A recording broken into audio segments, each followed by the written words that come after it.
চীনে তরুণ ও খুদে দেখেন স্কাউটদের চীনের বিশেষ ক্ষুদে প্রশিক্ষণ ও বাচ্চারাও ছোট দক্ষতা এখন বাচ্চারাও বিশ্বজুড়ে কিভাবে আলোচনার সেনাবাহিনীর বিষয় হয়ে ট্রেনিং উঠেছে। দিতেছে শৃঙ্খলা ছোট প্রযুক্তিজ্ঞান ও থেকে তাদের দলগত কাজে তারা এমন অভিজ্ঞতা। পারদর্শিতা দেখাচ্ছে যা অনেক ক্ষেত্রে সেনাবাহিনীর প্রশিক্ষণের সঙ্গে তুলনা টানছে এটাই বিশ্লেষকরা। হলো তাদের এই সাহস কার্যক্রম ভবিষ্যৎ প্রজন্মের দেশকে প্রস্তুতি রক্ষা হিসেবে করার দেখছে জন্য। সংশ্লিষ্ট কর্তৃপক্ষ।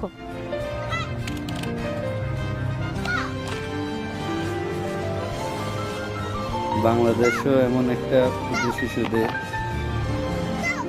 10 বছর থেকে 25 বছরের 20 বছর 25 বছর ছেলেদেরকে সবাইকে ছেলে হোক মেয়ে হোক বেশি ট্রেনিং দেওয়া দরকার।